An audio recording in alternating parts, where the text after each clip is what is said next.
num governo tucano. Eu tenho a impressão que Carta Maior, os blogs, Carta Capital, estão fadados ao fechamento. Nesse sentido,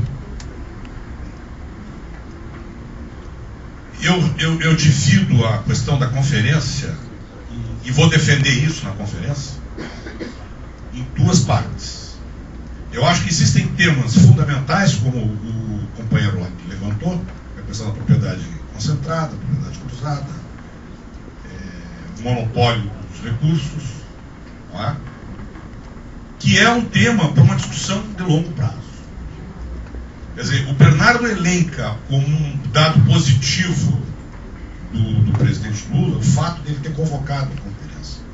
Mas vejam, ele convocou em abril e ela vai acontecer em dezembro. Aí vem janeiro e fevereiro, que nesse país não acontece nada. Entramos em março e a campanha já vai estar deflagrada. E o país envolvido nessa discussão toda. Então me parece que ela foi tardia. Eu tenho muito receio que em virtude disso, todas as possibilidades que nós teríamos de fazer discussões e avançar, elas estarão prejudicadas por esse tempo. Mas também porque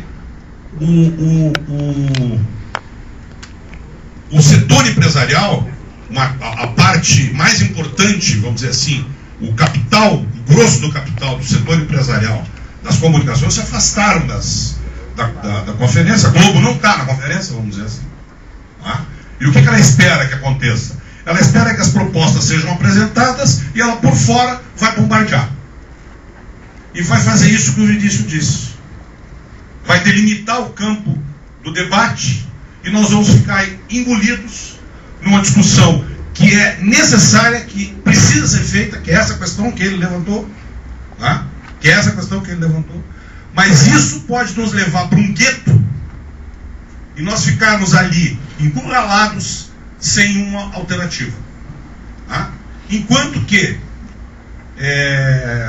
na minha visão de empresário, não na minha visão de militante político, mas na minha visão de empresário, o importante seria meter a mão no bolso deles.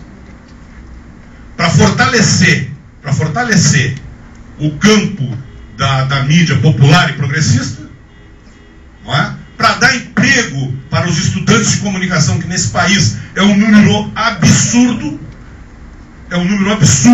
e hoje não tem onde trabalhar. Tá? E nós estaríamos com isso fortalecendo o próprio debate. Porque se nós tivermos várias empresas, várias pequenas empresas, várias pequenas iniciativas individuais, coletivas, seja de que natureza for, com recursos para poder fazer um trabalho adequado, tá? Eu tenho a impressão que o debate principal ele começa a tomar corpo. Este debate, que só começa no 7º ano do governo Lula, ele talvez, se a Dilma for eleita, a gente possa fazê-lo nos próximos 8 anos e aí sim chegar a alguma conclusão. Obrigado, Palhares. Não tem mais ninguém inscrito. Posso voltar para a mesa? Então a ideia era fazer a ordem inversa aqui agora, Vinícius, Bernardo, Nassif, tanto responderiam as questões e opinariam sobre o que foi levantado aqui, como já fariam também considerações finais sobre esse debate. Depois nós vamos então para o coquetel. Eu só gostaria de registrar 2 presenças aqui. E a presença do professor Igor Fuser, grande jornalista, uma figura do bem. Estive lá ontem na Casper Libre num belo debate. E registrar a presença também do Rodrigo Viana, do blog O Escrevinhador, também um belíssimo blog. Vinícius, a bola está contigo. Eu vou responder, eu vou fazer umas observações somente para a pergunta que o André fez sobre controle social. Se você colocar na internet controle social, uma das coisas que vai aparecer lá é uma definição que tem no site do MEC sobre controle social. Por quê? A Constituição de 88 introduziu na administração pública brasileira um princípio, que é um princípio que vem sendo discutido já há muito tempo dentro da administração, da ciência política, que é um negócio que em inglês chama accountability, e que é uma palavra que não tem tradução em português, porque na nossa tradição de Estado patrimonialista não tem a ideia de accountability, que é o sujeito que é responsável pela execução de uma política pública, o ente responsável pela execução de uma política pública, tem que ser avaliado, tem que prestar conta, a população tem que participar da formulação, né? De época, de período em período, tem que ser avaliado se está havendo cumprimento da programação feita, se as metas estão sendo alcançadas, que correções podem ser feitas, etc, etc. Há no Brasil, desde a Constituição de 88, esse sistema de accountability que a Constituição, o MEC, os setores do governo, entidades da sociedade civil, etc., começaram a chamar, e não teve nenhum problema, de controle social, tem sido exercidos em algumas áreas de direitos fundamentais, por exemplo, na educação, na saúde, com relação a crianças e adolescentes, tem os conselhos comunitários, enfim, tem todo um aparato que funciona, habitação, tem todo um aparato que funciona a partir da Constituição de 88, que exerce essa accountability.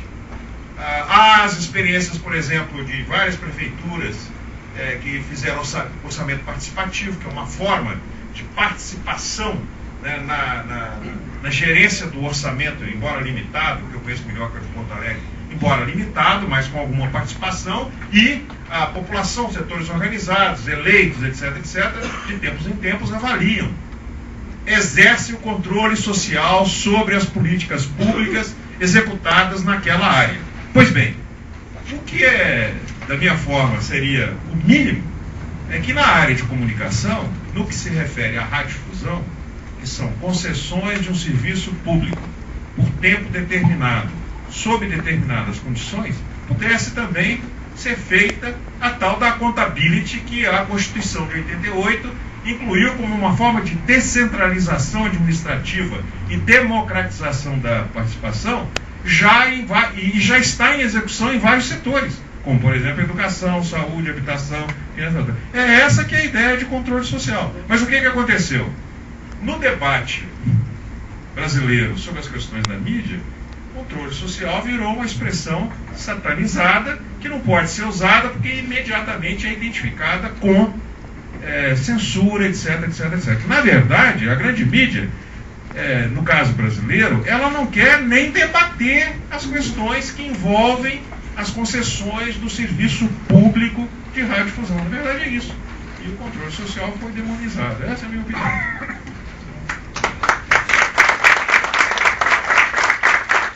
Então para o Bernardo. Bom,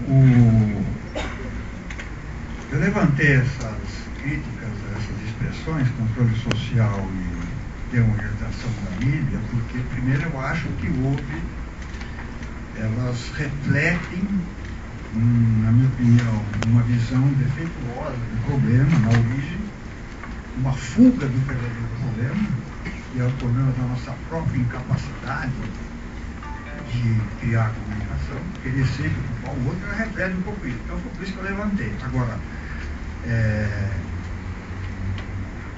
evidente para mim que essas duas expressões não são adequadas, independentemente disso. A palavra democratização da comunicação não é adequada e a palavra controle social também não é.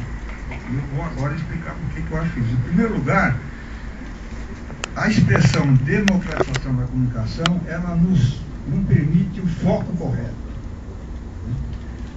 Primeiro, a comunicação já está democratizada por essa revolução digital. A comunicação está democratizada. A comunicação. Então, expressão incorreta. Segundo, ela não distingue veículos impressos dos meios eletrônicos. E essa é a distinção fundamental.